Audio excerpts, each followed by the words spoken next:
الحمد لله رب العالمين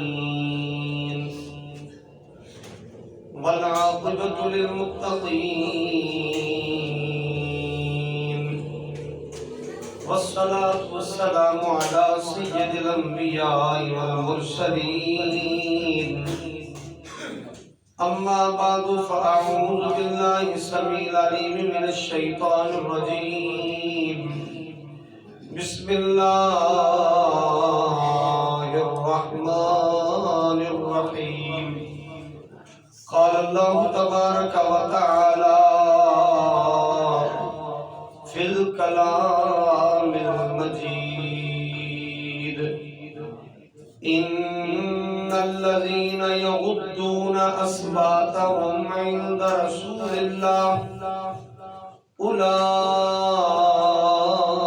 الذين امتحن الله قلوبهم للتقوى لهم مغفرة وأجر عظيم آمنت بالله صدق الله مولانا العظيم وبلغنا رسوله النبي الكريم الأمين ونحن على ذلك من الشاهدين والشاكرين إن الله وملائكته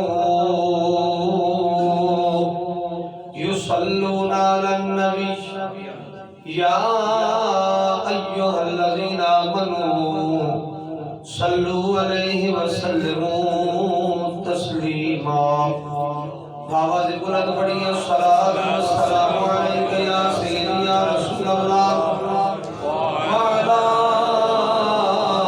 آلک وصحابک یا سیدی یا حبیب اللہ الصلاۃ والسلام علیک یا نبی اللہ وعلی آلک وصحابک یا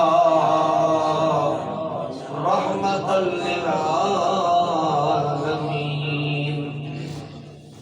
حمد و صلات کے بعد حاضرین و سامعین محتشم السلام علیکم ورحمۃ اللہ۔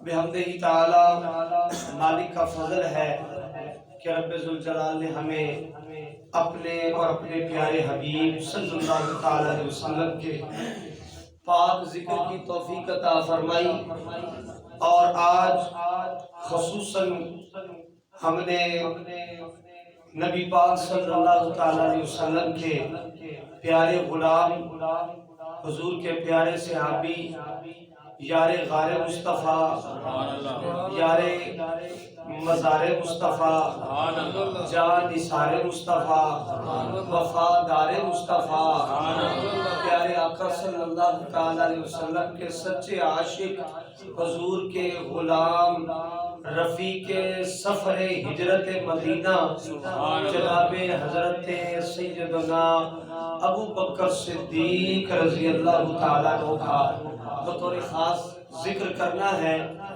اور آگے جمادی الثانی کا یہ جو 2-3 جمعے آگے ہوں گے، 3 جمعے ہو گے آگے، یہ پہلا جمعہ کا دوسرا ہے پہلا، اچھا انشاءاللہ جمادی الثانی کا پورا مہینہ ہم نے جناب سیدنا ابو بکر صدیق رضی اللہ تعالیٰ عنہ کی وفاؤں کو یاد رکھنا ہے، آپ کی محبتوں کو یاد رکھنا ہے، اور یہ نبی پاک صلی اللہ علیہ وسلم کا حضور کا حکم مبارک بھی ہے۔ حضور نے فرمایا حب ابا بکر و شکرہ واجب علی امتی، کہ میرے ابو بکر کے ساتھ محبت کرنا اور میرے ابو بکر کا شکریہ ادا کرنا میری امت پر واجب ہے۔ لہذا آج سے ہم ابتدا کریں گے۔ منہج ہمارا یہ ہے، چونکہ آج شان صدیق اکبر پر پہلا خطاب ہوگا، تو سب سے پہلے ہم قرآن اور صدیق اکبر یعنی قرآن کی روشنی میں شان صدیق اکبر رضی اللہ تعالیٰ عنہ کیا ہے، قرآن ابو بکر صدیق کے بارے میں کیا کہتا ہے، دوسرے لفظوں میں رب رحمان صدیق اکبر کے بارے میں کیا فرماتا ہے۔ حضرات گرامی، میں نے سورہ حجرات میں سے ایک آیت مبارکہ پڑھنے کا شرف حاصل کیا. سب سے پہلے اس پر بات کرتے ہیں. آج بس سمجھنے بنیادی باتیں اور سمجھنے والی باتیں ہوں گی. قرآن کی آیات میں کس طریقے سے حضرت صدیق اکبر رضی اللہ تعالیٰ عنہ کا ذکر خیر ہوا اور کتنی آیات میں ہوا، میں آپ کو یہ پہلے بتاتا چلوں. تقریباً بحمدہ تعالیٰ 21 آیات ایسی ہیں قرآن پاک میں جن میں حضرت ابوبکر صدیق کا ذکر خیر ہے. 21 آیات ہیں، لیکن یہ ساری کی ساری آج تو نہیں بیان ہو سکے گی. چند ایک پر گفتگو ہو سکے گی اور اصولی گفتگو ہم نے کرنی ہے. یہ سورہ حجرات ہے اور آپ کو پتہ ہے کہ یہ سورہ حجرات اس کو سورۃ الآداب بھی کہتے ہیں. اس میں نبی پاک صلی اللہ علیہ وسلم کا ادب سکھایا ہے، اللہ نے سکھایا ہے، نبی کے غلاموں کو سکھایا ہے، مومنین کو سکھایا ہے، بسم اللہ، مومنین کو سکھایا ہے، حضور کے صحابہ کو سکھایا ہے.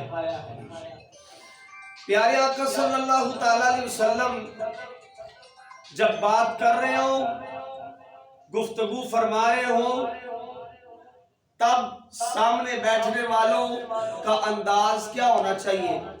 اب مجھے بتائیے جو سامنے بیٹھے ہیں وہ صحابہ کرام ہیں، کوئی اور تو نہیں ہے نا؟ نبی پاک صلی اللہ علیہ وسلم مدینہ کی گلیوں میں ماہ سفر ہیں تو حضور بھی چل رہے ہیں، حضور بھی خرامہ سفر کر رہے ہیں، صحابہ کرام حضور کے غلام بھی حضور کے ساتھ ساتھ چل رہے ہیں. تو تمہارا کیا انداز ہونا چاہیے غلاموں کا، صحابہ کرام کا، نوکروں کا؟ نبی پاک صلی اللہ تعالیٰ علیہ وسلم کے آداب، حضور کے ساتھ چلنا ہے تو کیسے چلنا ہے، حضور کے سامنے بیٹھ کر گفتگو کرنی ہے تو کیسے کرنی ہے. اب ان آیات کے اولین مخاطب صحابہ کرام رضوان اللہ تعالی علیہم اجمعین ہی ہیں. میں اس آیت مبارکہ کی طرف آتا ہوں جو ہمارا آج کا عنوان ہے، موضوع ہے، اور جس سے میں اپنی گفتگو کی ابتدا کر رہا ہوں. رب کائنات نے فرمایا، آپ کی توجہ ہے، یا ایھا الذین آمنو، سبق ہے یاد کرتے جائیے گا. فتنوں کا دور ہے، فیس بک پر، یوٹیوب پر آپ کو بہت سارے ایسے لوگ مل جائیں گے. میں کئی مرتبہ عرض کر چکا ہوں، یہ پہلے باتیں چھپ کر ہوتی تھی، اپنے اپنے مرکزوں میں لوگ کرتے تھے، روافظ اپنے مرکز میں کرتے تھے، لیکن اب یہ اوپن ہو گیا معاملہ. یوٹیوب پر، فیس بک پر لوگ صحابہ کرام رضوان اللہ تعالی اجمعین پر طعن کرتے ہیں، تشریح کرتے ہیں، ان کے مقام کا اندازہ لگاتے ہیں. اب تو یار ایسے ایسے بدبخت آ گئے ہیں کہ جو شان صدیق اکبر کو نہ ماننا تو ایک طرف، کھلا للکار کر کہہ رہے ہوتے ہیں کہ کوئی ہے تم میں جو ابو بکر کا ایمان، بھئی تھلے آ جاؤ نا، تھلے جگہ ہی ہے، بڑی جگہ ہے، آ جاؤ، بڑی نیچے جگہ آ جاؤ میرا بچہ. کوئی ہے ابو بکر صدیق جس کو تم صدیق کہتے ہو، ان کا ایمان؟ میری تو زبان گوارا نہیں کرتی اس طرح کے الفاظ بولتے ہیں. وہ چونکہ علم کی کمی ہے، ادب کی کمی ہے، شعور کی کمی ہے، وہ اس بات کو سمجھتے نہیں ہیں. طعن صدیق اکبر کر رہے ہیں، دراصل وہ تیر حضور کی ذات پر لگ رہا ہے. نبی پاک صلی اللہ علیہ وسلم نے جن لوگوں کی تربیت فرمائی، حضور علیہ السلام کی صحبت میں جو لوگ رہے، ان کا عالم یہ ہو گیا کہ ادھر حضور کا وصال مبارک ہوا اور ادھر سارے کے سارے معاذ اللہ دین سے پھر گئے، چند رہ گئے. یہ نہیں ہو سکتا. میں بتانا چاہتا ہوں قرآن کا انداز کیا ہے، قرآن نے کیا کہا ان کے بارے میں، صحابہ کرام کے بارے میں۔ وہ اگر صحابہ کرام رضوان اللہ تعالی علیہ مجمعین کی مجموعی شان پر آیات پڑھی جائیں وہ تو پھر بہت زیادہ ہیں، وہ پڑھتے جائیں گے تو ختم ہی نہیں ہوگی۔ ہمارا موضوع کیا ہے؟ قرآن اور ابو بکر صدیق، شان صدیق اکبر قرآن کی روشنی میں سبق کا یاد کرتے جائیں۔ آپ نے لفظوں پہ غور کرنا ہے۔ سورہ حجرات فرمایا یا ایھا الذین آمنو، آپ بھی ذرا بول لیں، نہیں سبق بولے جو میں پڑھا رہا ہوں، پھر بولو یا یہ کن کو خطاب کیا جا رہا ہے؟ ایمان والوں کو، ایمان والوں کو خطاب کیا جا رہا ہے، ایمان والوں کو بتایا جا رہا ہے، سمجھایا جا رہا ہے، نبی کا ادب بتایا جا رہا ہے، سکھایا جا رہا ہے۔ کیا پڑھایا جا رہا ہے؟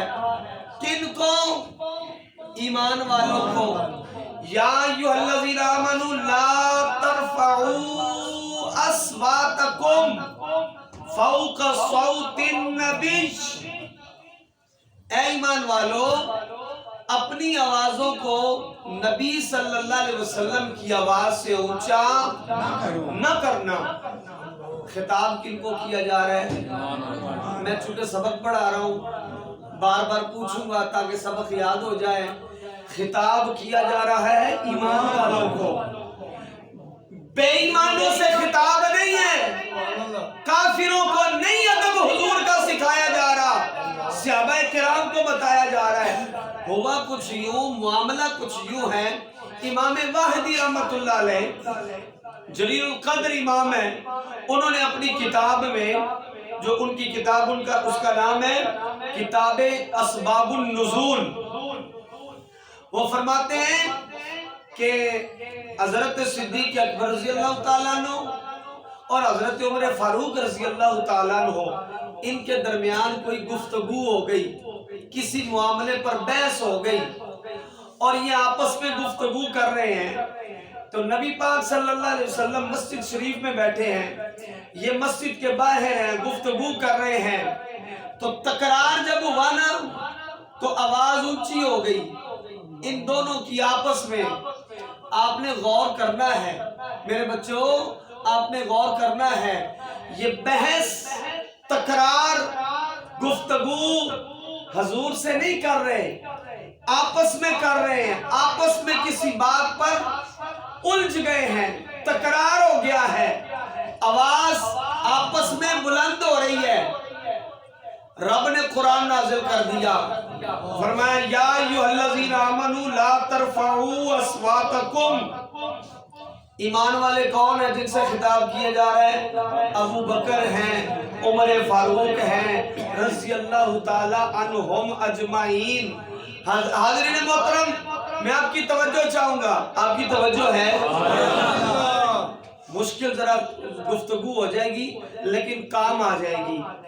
فرمایا اپنی آوازوں کو پست کر لو، نیچا کر لو، یعنی جس سطح پر میرے نبی کی آواز ہے، اور میرے نبی کی آواز، میرے نبی کا بولنا، میرے نبی کا گفتگو فرمانا، میرے نبی کا محو تکلم ہونا، یہ تو ایک الگ عنوان ہے نا۔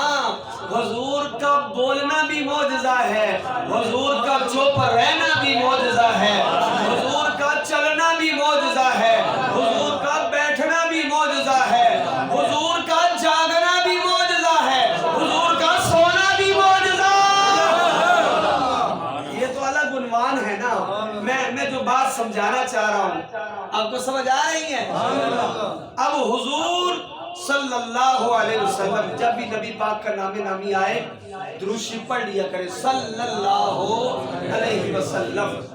ٹائم پہ گفتگو ختم کرنی ہے، ٹائم پہ جماعت کروانی ہے، سبق رہ گیا کوئی گل نہیں، اگلے جمعے پڑھ لواں گے، کوئی گل نہیں۔ حضرات گرامی، نبی پاک صلی اللہ علیہ وسلم آپ کی آواز، آپ کا گفتگو کا انداز بڑا ہی پیارا ہے، اخلاق کریمانہ۔ نبی پاک صلی اللہ علیہ وسلم جس طرح ہر صفت میں رب نے کمال عطا فرمایا ہے، نبی کی آواز میں بھی کمال رب نے عطا فرمایا ہے، نبی کی زبان میں بھی رب نے کمال عطا فرمایا ہے۔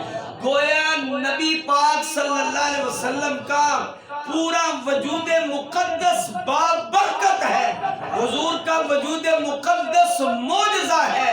مجھے کہنے دیجئے حضور کا نام بھی محمد ہے۔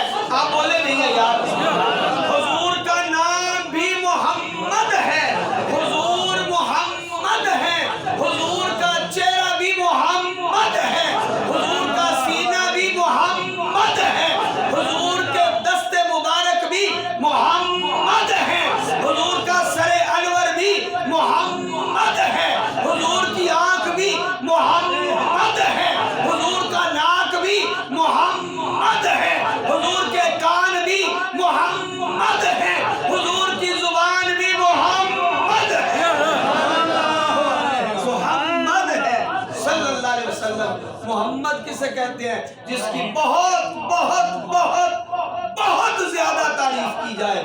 محمد نام یہ الگ عنوان ہے، لیکن اب حضور، میں تو آ رہا ہوں حضور کی آواز پر، حضور صلی اللہ علیہ وسلم کے طرز تکلم پر۔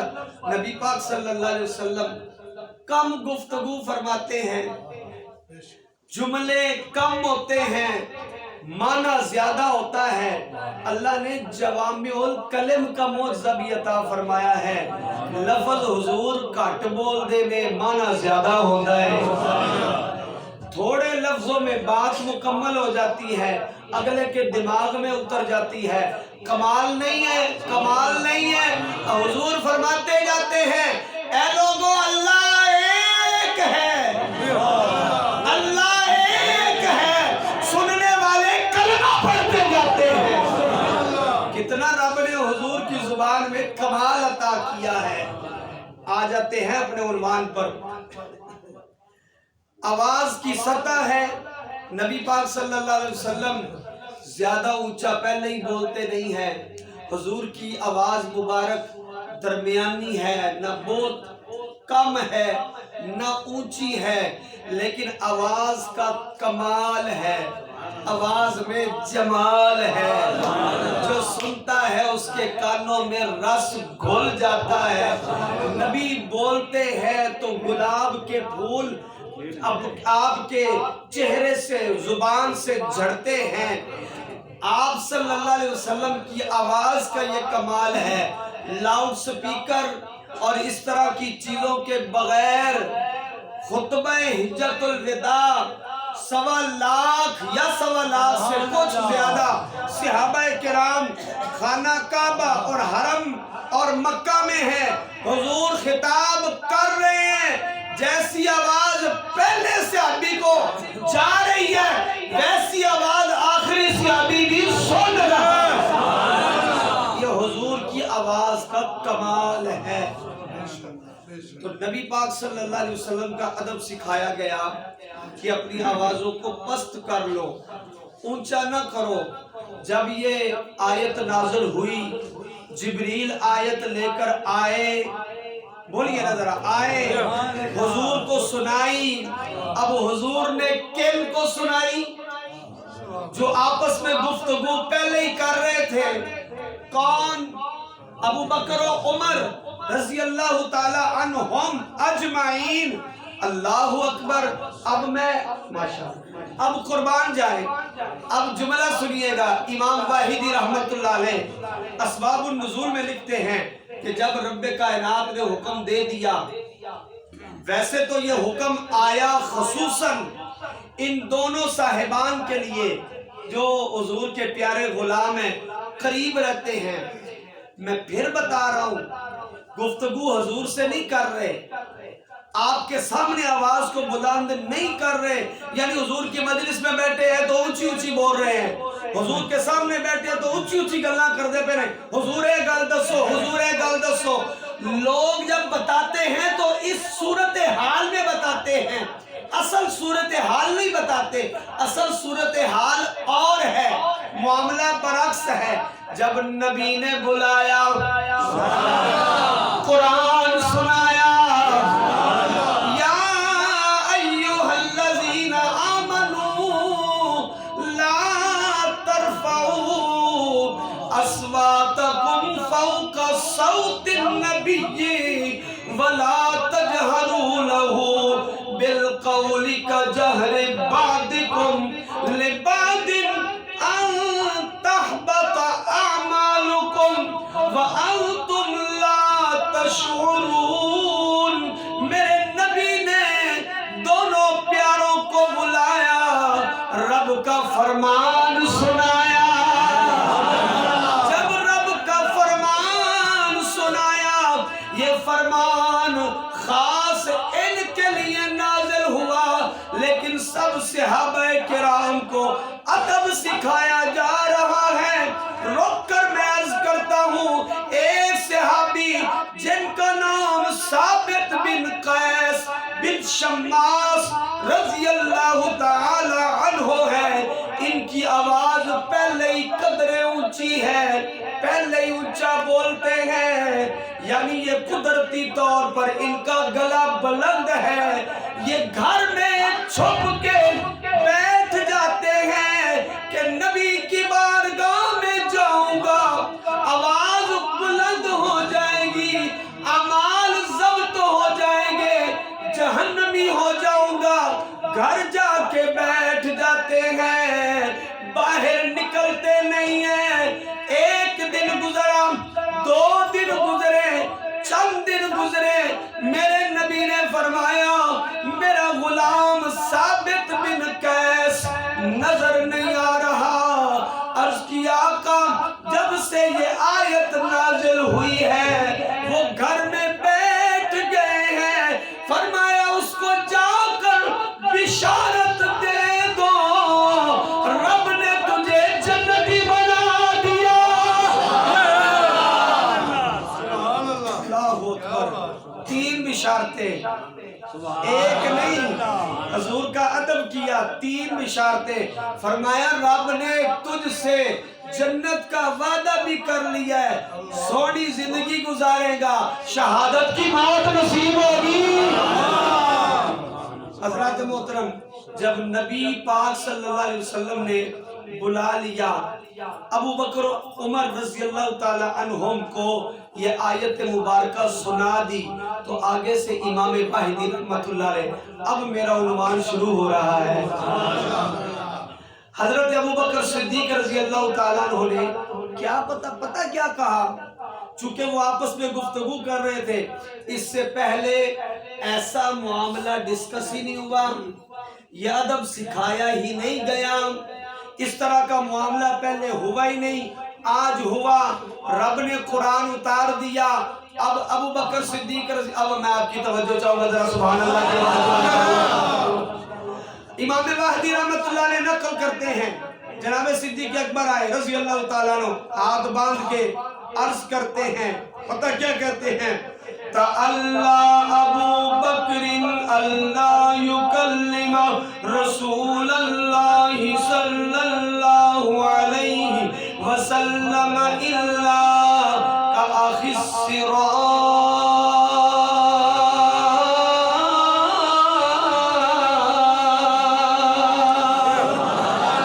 حضرت ابو بکر صدیق رضی اللہ تعالیٰ عنہ نے جب یہ آیت مبارکہ سن لی، آپ نے حلف دے دیا، وعدہ کر لیا کہ اب آج کے بعد، اس لمحے کے بعد جب بھی میں اپنے قریب سے، اپنے نبی سے، اپنے محبوب سے گفتگو کروں گا، اللہ کا اخی السرار،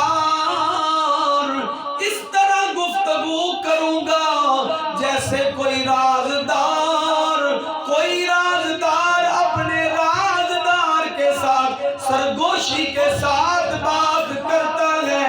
اس کے بعد حضرت ابو بکر صدیق رضی اللہ تعالیٰ عنہ حضور کی بارگاہ میں آتے ہیں، اتنی کم آواز میں بولتے ہیں،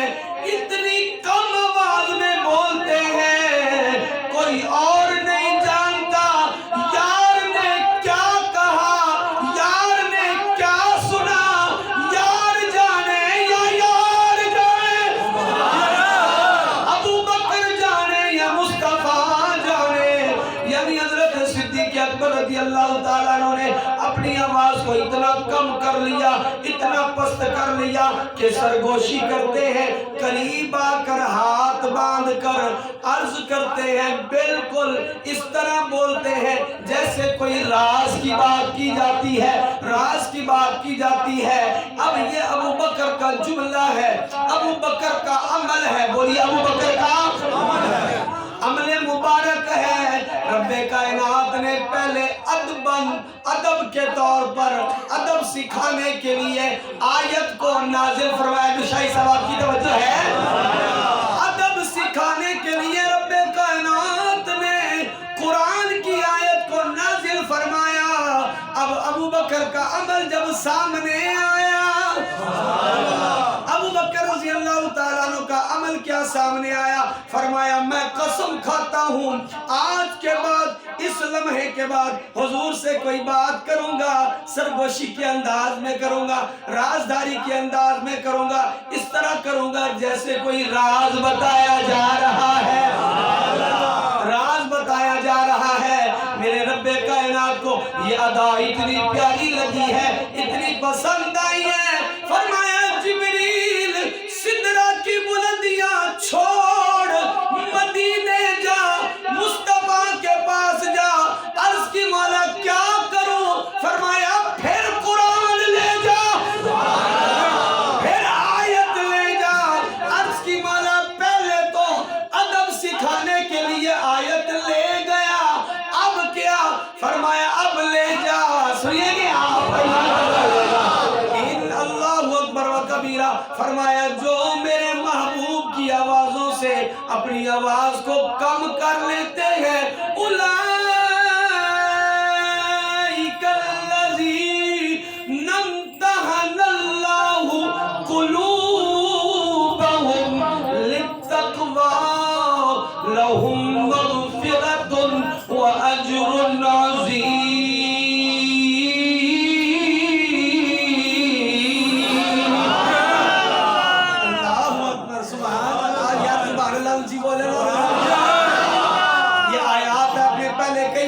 سنی ہے لیکن جو آج آپ کو موتی دینے، ماشاءاللہ اللہ رزق میں برکت عطا فرمائے، آج جو آپ کو موتی دینے جا رہا ہوں یہ موتی آپ پہلی مرتبہ سنیں گے۔ پہلے رب نے فرمایا میرے نبی کا ادب ایسے کرو، آواز بلند نہ کرو۔ حضرت ابو بکر نے قسم کھا لی، حلف لے لیا، اب آواز بلند نہیں کروں گا، اونچی کیا، کان میں عرض کروں گا، کان میں عرض کروں گا، سرگوشی کے انداز میں عرض کروں گا، جو بھی بولوں گا لب کھولے بغیر بولوں گا۔ یہ جملہ سمجھ آئے گا؟ لب کھولے بغیر بولوں گا۔ جب یہ جملہ، یہ عمل، یہ حضرت ابوبکر صدیق کا عمل بھی ہے، جملہ بھی ہے، رب کو پسند آیا، فرمایا جانا میرے محبوب پر قرآن نازل ہم کر رہے ہیں، اور بتا دو اولئک الذین امتحن اللہ قلوبہم للتقوی۔ یہ اولئک سے مراد کون ہے؟ جن کو پہلے حکم دیا جا رہا ہے، جن کو ادب سکھایا جا رہا ہے، جو ادب کے سانچے میں ڈھل گئے ہیں، جو سراپا نیاز بن گئے ہیں، جو سراپا نیاز بن گئے ہیں، اولئک الذین امتحن اللہ قلوبہم قلوبہم قلوبہم قلوبہم۔ اللہ اکبر و کبیرہ۔ یہ میرے نوجوان ساتھی بھی بیٹھے ہیں، بچے بھی بیٹھے ہیں، جب یہ امتحان دینے جاتے ہیں مجھے بتائیے ذرا کلاس میں امتحان کس چیز کا لیا جاتا ہے؟ دماغ کا، شعور کا، ذہانت کا، فطانت کا، لکھنے کا، پڑھنے کا، سننے کا، سنانے کا، یہ امتحان لیا جاتا ہے۔ اللہ اکبر و کبیرہ۔ ادھر امتحان، آئے ہائے ہائے ہائے، اللہ اکبر، رب کائنات ہے، امتحان دینے والا ابو بکر صدیق ہے، امتحان دینے والا ابو بکر بکر صدیق ہے. امتحان ابو بکر کے شعور کا نہیں لیا جا رہا, امتحان ابو بکر کی فصاحت بلاغت کا نہیں لیا جا رہا, امتحان ابو بکر کی زبان کا نہیں لیا جا رہا, امتحان ابو بکر کے لکھنے پڑھنے کا نہیں لیا جا رہا, امتحان رب لینے والا دینے والا ابو بکر ہے. کس چیز کا امتحان ہے؟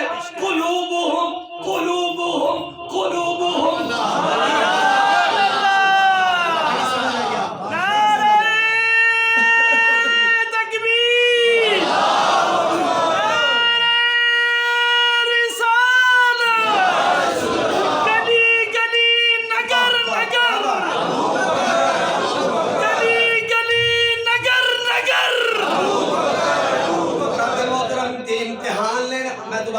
کر دوں امتحان لینے والا رب کائنات ہے, امتحان دینے والا ابو بکر کی ذات ہے, اور امتحان ابو بکر کے لکھنے پڑھنے کا نہیں لیا جا رہا, دل کا لیا جا رہا ہے, دل کا لیا جا رہا ہے. مولا نمبر کتنے آئے بابا جی؟ کتنے آئے؟ فرمایا قلوبہم للتقوی لہم مغفرۃ واجر عظیم. فرمایا نمبر 100/100 آئے ہیں. عرض کی مولا کامیابی پر اعزاز کیا دیا ہے؟ فرمایا مغفرۃ واجر عظیم. ہم نے مغفرت کی سند بھی عطا کر دی ہے اور اجر عظیم بھی عطا کیا ہے, اجر عظیم بھی عطا کیا ہے. حضرات گرامی یہ ابو بکر کے دل کا امتحان رب لے رہا ہے. ابو بکر امتحان میں پاس نہیں, اول فرسٹ آئے ہیں, ایک نمبر پہ آئے ہیں. اللہ اکبر و کبیرہ, سبحان اللہ. اس لیے کہتے ہیں ہماری جان صدیق اکبر ہے, ہماری جان صدیق اکبر ہے. اور اسی لیے ہم نے آج سے یہ آغاز کیا ہے کہ سیدنا صدیق اکبر کا ذکر خیر شروع کریں گے, کیونکہ میرے نبی نے فرمایا, میں نے پہلے عرض کر دیا, حدیث پاک سنا دی ہے, میرے نبی نے فرمایا حب ابا بکر. اب حضرت صدیق اکبر کی شان میں جو حدیثیں ہیں وہ تو ایک الگ عنوان ہے. حضرت ابو بکر کی شان میں نبی نے کیا فرمایا؟ ابھی تو قرآن کی آیات چل رہی ہے نا, ٹائم کتنا ہو گیا جی؟ اچھا ایک آیت اور پڑھ لیں, ایک آیت اور پڑھ لیں. ابھی تو قرآن کی بات ہو رہی ہے, پھر حدیث پر آئیں گے, پھر ابو بکر صدیق کی سیرت پر آئیں گے, سخاوت پر آئیں گے, عدالت پر آئیں گے, شجاعت پر آئیں گے, سخاوت پر آئیں گے, سیرت پر آئیں گے, کردار پر آئیں گے, وفا پہ آئیں گے, قربانی پہ آئیں گے, قربانی پہ آئیں گے, صدیق اکبر کی وفا پہ آئیں گے, حضور کے رفیق سفر ہونے پہ آئیں گے, غار ثور میں جائیں گے.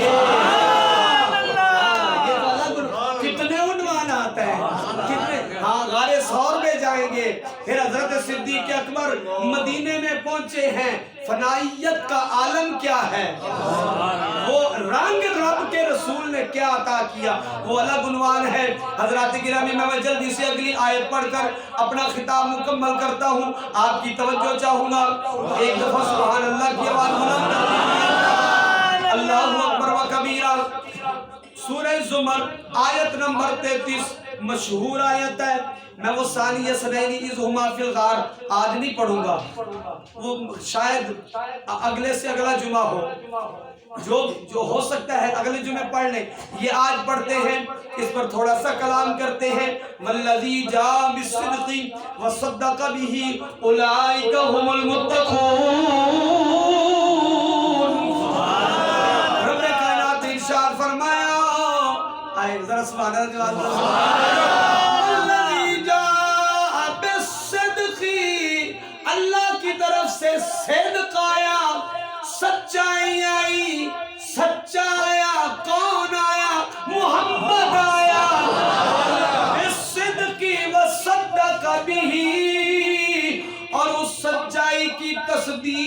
کرنے والا اولئک هم المتقون،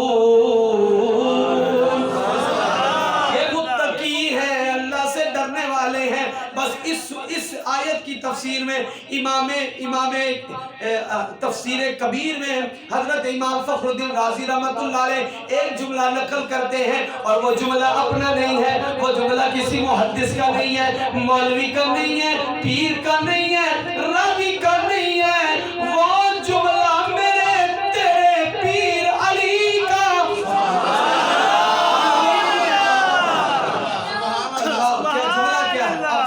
بس اس جملے پر اختتام ہے، اس جملے پر اختتام ہے۔ فرمایا ان الرسالۃ لا اتم الا اربع ارکان المرسل والمرسل والرسالہ والمرسل الیہ۔ امام فخر الدین رازی رحمۃ اللہ علیہ کہتے ہیں رسالت کے 4 ارکان ہیں۔ بولو کتنے؟ 4۔ جلدی سے سمجھا دوں، 4 ارکان ہیں۔ پہلا رکن رسول آیا، بھیجنے والا کون ہے؟ اللہ۔ رسول کون ہے؟ محمد صلی اللہ علیہ وسلم۔ لے کر کیا آئے ہیں؟ رسالت۔ رسالت مانا پیغام رب کا، توحید رب کی، کلام رب کا۔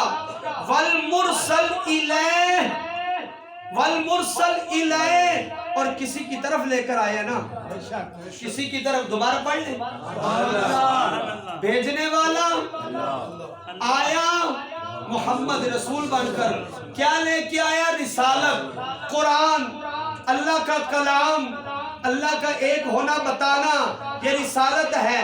اب بتانا بھی تو ہے نا۔ فرمایا رسالت 4 ارکان سے مکمل ہوتی ہے۔ کیسے؟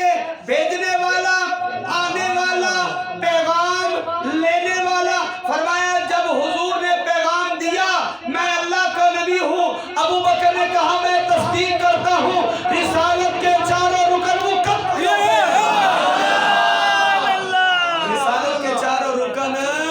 مکمل ہو گئے ہیں۔ یہ بتایا کس نے ہے؟ مولا علی نے بتایا ہے۔